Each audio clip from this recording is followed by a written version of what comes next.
Kali ini kita akan membahas mengenai quiet firing, yang secara hurufiah berarti pemecatan diam-diam. Ungkapan ini baru muncul akhir-akhir ini, tetapi sebenarnya sudah berlangsung sejak dulu.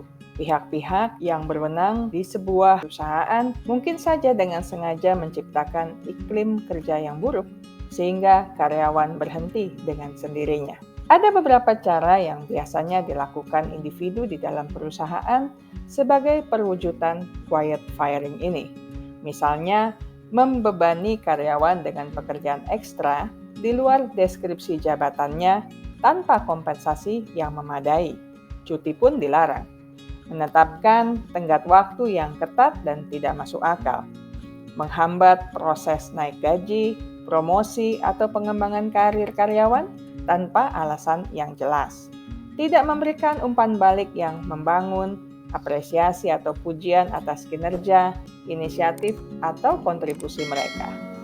Menghina, mengintimidasi, memarahi, atau menertawakan seorang karyawan di dalam rapat bersama, dan itu terjadi berulang kali. Tidak memberikan kesempatan berkomunikasi one-on-one seperti sebelumnya, menutup peluang untuk kegiatan pengembangan diri atau peningkatan keterampilan, tidak melibatkan karyawan di dalam proyek yang menantang atau yang sesuai ranah kerjanya, mendelegasikan tugas yang tidak diinginkan siapapun, atau membatalkan rapat tanpa alasan dan tidak menginformasikan perkembangan terbaru dari pekerjaan yang sedang dijalaninya. Mengapa quiet firing ini bisa terjadi? Quiet firing bisa saja terjadi karena atasan tidak menyukai salah satu bawahannya dan lebih menyukai bawahan lainnya.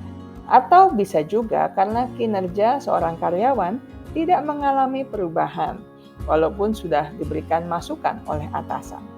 Kemungkinan lainnya adalah perusahaan ingin memecat karyawan, tetapi tidak ada uang cukup untuk membayar pesangon mereka. Namun, quiet firing juga bisa saja terjadi karena atasan tidak mengerti umpan balik apa yang diharapkan oleh bawahan. Prestasi atau ide apapun dianggap biasa dan wajar saja terjadi karena toh mereka sedang bekerja.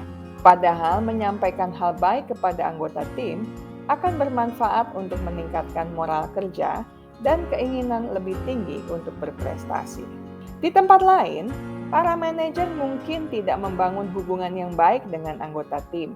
Mereka dianggap tidak setara, hanya dianggap sebagai pekerja tanpa identitas yang harus memenuhi target belaka, bukan sebagai sosok yang berharga, bermakna, atau berperan penting di dalam perusahaan. Apalagi kalau para pemimpin juga gagal memberikan inspirasi di dalam kegiatan kerja. Ada kalanya pula, atasan tidak memiliki waktu, kesabaran, atau energi untuk memberikan masukan kepada karyawan karena target kerja yang sangat tinggi dalam waktu yang sangat pendek. Apa dampak dari quiet firing? Quiet firing bisa membuat karyawan dengan motivasi berprestasi tinggi merasa berada di lingkungan yang seperti jalan buntu. Mereka sangat mungkin merasa tidak kompeten, terisolasi, tidak dihargai, tidak dipercaya, atau sangat kelelahan dan sakit-sakitan sehingga memutuskan untuk mengundurkan diri atau berhenti bekerja.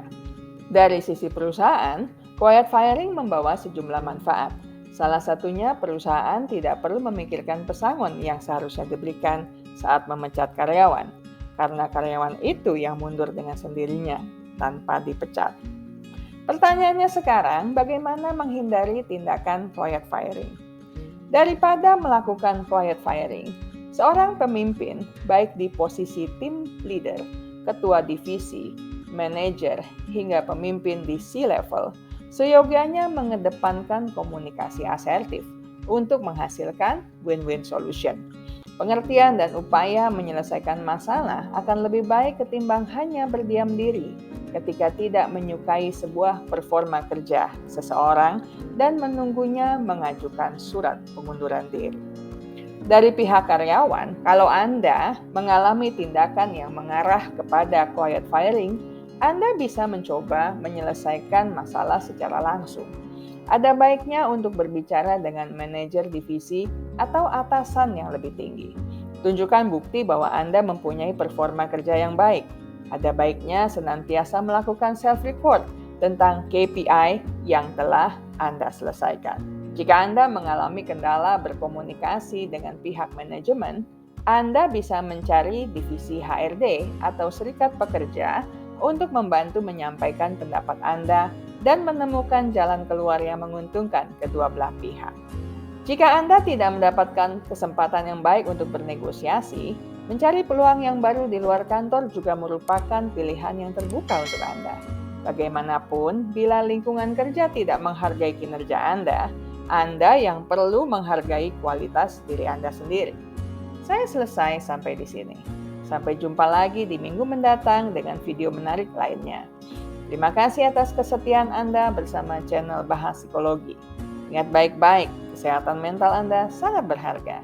Jagalah, pertahankanlah dengan sekuat tenaga.